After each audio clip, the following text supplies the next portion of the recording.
اللہ فرما رہا ہے اپنے محبوب کو انا انزلنا الیک الکتاب بالحق، اے حبیب ہم نے آپ پر کتاب حق کے ساتھ نازل کی. یہ قرآن ہم نے آپ پہ نازل کیا حق کے ساتھ، یہ سچ ہے. لتحکم بین الناس، تاکہ آپ فیصلہ کریں لوگوں کے درمیان. بما اراک اللہ، ان آیات کی روشنی میں جو اللہ نے آپ کو عطا کی ہے. یہ آیتیں جو اللہ نے آپ کو دے رکھی ہیں ان کے مطابق لوگوں میں فیصلہ کریں. وَلَا تَكُن لِّلْخَائِنِينَ خَصِيمًا، اور کسی خیانت کرنے والے کے وکیل مت بنے. کسی بھی خیانت کرنے والے کے آپ طرفدار مت بنے. خصیم خصم ان سے خصم کہتے ہیں جھگڑنا، مخاصمہ جھگڑے کو کہا جاتا ہے، بام جھگڑنا. خصیم کسی کی طرف سے جھگڑنے والا، کسی کی طرف سے بحث کرنے والا، کسی کی طرفداری کرنے والا، کسی کی سائیڈ لینے والا، جانبداری کرنے والا. تو اللہ تعالیٰ نے سامنے اپنے محبوب کو رکھا اور سبق ہمیں دیا کہ کسی بھی بددیانت شخص کی طرفداری نہیں کرنی. بددیانت کی طرفداری سے منع کر دیا. اب اس کا ایک واقعہ ہے کہ بظاہر ایک شخص مسلمان تھا، تو اس نے چوری کر لی.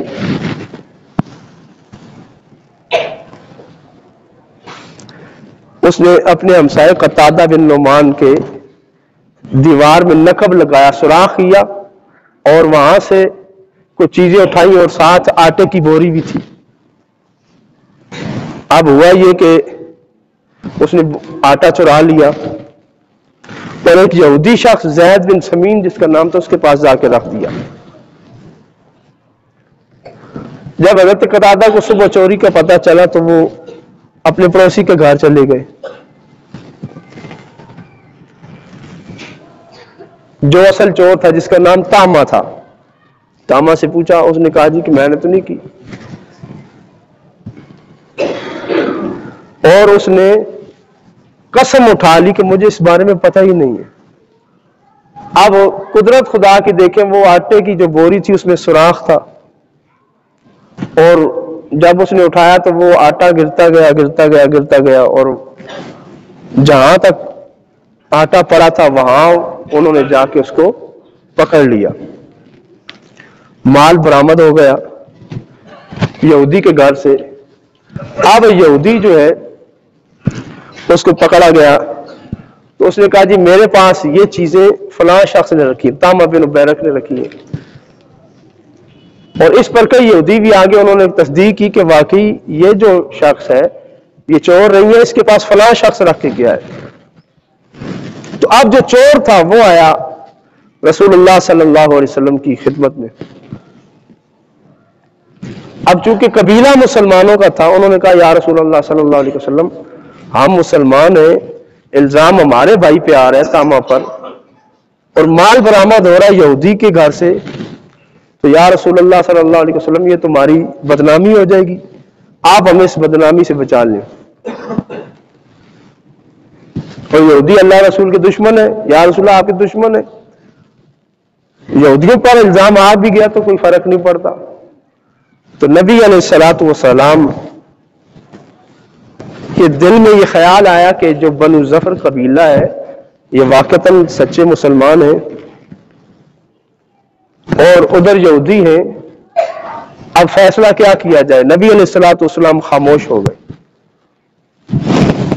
تو اس موقع پر یہ آیت نازل ہوئی اور فرمایا وَلَا تَكُن لِّلْخَائِنِينَ خَصِيمًا، کسی بددیانت شخص کی آپ طرفداری مت کریں، چاہے وہ مسلمان ہی کیوں نہ ہو. ثابت ہو گیا کہ اس نے چوری کی ہے، وہ بددیانت ہے، تو آپ اس کی طرفداری سے ہٹ جائیں. اس کے آپ خصیم مت بنے، اس کے وکیل مت بنے، اس کے طرفدار مت بنے، اس کی طرف سے فریق مت بنے کہ اس کی چوری کو آپ چھپا لیں. تو اس آیت کریمہ میں اللہ تعالیٰ نے حق کے ساتھ کھڑا ہونے کا حکم دیا اور ساتھ ہی یہ حکم دیا کہ چاہے نا حق باطل پر تمہارا اپنا مسلمان بھائی کیوں نہ ہو اس کے ساتھ بھی نہیں کھڑا ہونا، اس کا طرفدار بھی نہیں بننا۔ ولا تقل للخائنین خصیما، کسی بھی بددیانت شخص کی سائیڈ نہیں لینی، اور کرنا کیا ہے؟ لتحکم بین الناس بما اراک اللہ، یہ کتاب جو نازل ہوئی ہے قرآن کریم، اس کے مطابق فیصلہ کرنا ہے۔ تو قرآن کریم کے مطابق فیصلہ ہوگا اور کسی بددیانت شخص کی طرفداری نہیں کرنی، کہ اگر اسلام کے ماننے والے بھی بددیانت لوگوں کے طرفدار بنیں گے تو پھر ان کا شمار بھی بددیانت لوگوں میں ہوگا۔ واستغفر اللہ، ساتھ ہی اپنے محبوب کو حکم دیا واستغفر اللہ، اللہ سے آپ مغفرت مانگیں، استغفار کریں۔ کس بات پر؟ کہ یہ جو خیال آیا کہ بنو ظفر مسلمان ہیں اور ادھر یہودی ہیں، کافر ہیں، بس اتنا خیال آنے پر بھی حکم ہوا کہ واستغفر اللہ، کسی بددیانت کی خائن کی طرفداری نہیں کی، صرف خیال گزرا تو اللہ نے فرمایا واستغفر اللہ، مغفرت طلب کیجیے اللہ سے، ان اللہ کان غفور الرحیم، اللہ بخشنے والا مہربان ہے۔ تو جب نبی صلی اللہ علیہ وآلہ وسلم کو حکم ہو گیا کہ کسی چور کی طرفداری نہیں کرنی، اس کا خصیم مت بنے، تو پھر نبی کے ماننے والوں کو بھی کسی چور کی طرفداری نہیں کرنی چاہیے، چاہے وہ چوری 1 لاکھ کی ہو یا آٹے کی 1 بوری کی ہو۔ چوری چوری ہوتی ہے۔ مال کتنا تھا جی؟ زیادہ سے زیادہ 5 کلو کا وہ آٹا ہوگا جو چوری ہوا تھا، لیکن اتنی سی بات حضور نے طرفداری نہیں کی، صرف طرفداری کے بارے میں لے کر جانے والے جو مقدمات ہیں، جو باتیں تھیں، وہ خیال گزرا تو منع کر دیا گیا اور حکم آ گیا کہ طرفداری کا سوچنا بھی گناہ ہے، اس پر بھی استغفار کرو۔ تو پھر اگر ہم اپنے کسی بھائی مومن کے لیے اس لیے دوڑیں کہ یہ چور ہے، اس نے یہ گناہ کیا اور یہ بچ جائے، صرف عصبیت کی وجہ سے، علاقائیت کی وجہ سے، اپنے قبیلے کی وجہ سے، خاندان کی آبرو بچانے کے لیے، تو پھر ہمیں سمجھ لینا چاہیے کہ ہم حق کے ساتھ نہیں کھڑے، اللہ تعالیٰ کے مخالف سے کھڑے ہو گئے۔ اور یہاں جو قَالَ لَا تَقُل لِّلْخَائِنِينَ خَصِيمًا، آج ہم اس آیت کی روشنی میں اپنے آپ کو دیکھیں کہ ہم اپنا جو ہوتا ہے اس کے لیے، اس کی چوری کو بچانے کے لیے، سزا سے بچانے کے لیے لاکھوں روپے رشوت بھی دیتے ہیں، وکیل کو الگ دیتے ہیں، جج کو الگ دیتے ہیں، پولیس کو الگ کھلاتے ہیں، تو ہم بھی اس کی بددیانتی میں شامل ہو گئے۔ اسی طرح آج ہمارے جو قائدین ہیں، جو ہمارے لیڈر ہیں، پیشوا ہیں، جنہیں ہم اپنا سیاسی لیڈر کہتے ہیں، سب کے کیس، سب کی بددیانتی قوم پر کھلی ہوئی ہے۔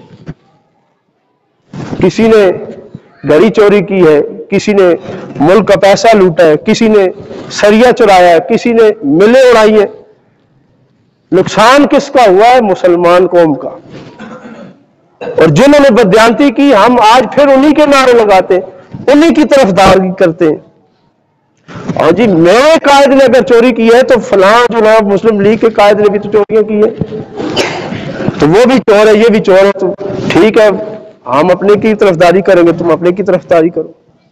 تو یہ آج ہمارا حشر ہو گیا ہے، جس وجہ سے ہمارے حالات یہ ہو گئے کہ ہر چیز کی قلت ہے، اللہ تعالیٰ کی ناراضگی کا یہ منظر ہم دیکھ رہے ہیں۔ ہم اس طرف نہیں آ رہے کہ اصل مسئلے کا حل کیا ہے۔ لا تقل للخائنین خصیما، کسی بددیانت کی طرفداری مت کرو، اس کی طرف سے مت بحث کرو، مت جھگڑا کرو۔ جو چور ہے اس کو چور کہو، اسے چور مانو اور اس سے برات کا اظہار کرو، اور جو تم نے طرفداری کر لی ہے اس سے استغفار کرو، اللہ کی پناہ مانگو۔ جس نے جس محاذ پر بھی چوری کی ہے اور چوری اس کی ثابت ہو گئی ہے، پھر اگر پوری قوم اس کے ساتھ کھڑی ہو جائے تو پھر بھی اللہ اس چوری کو معاف کرنے والا نہیں ہے۔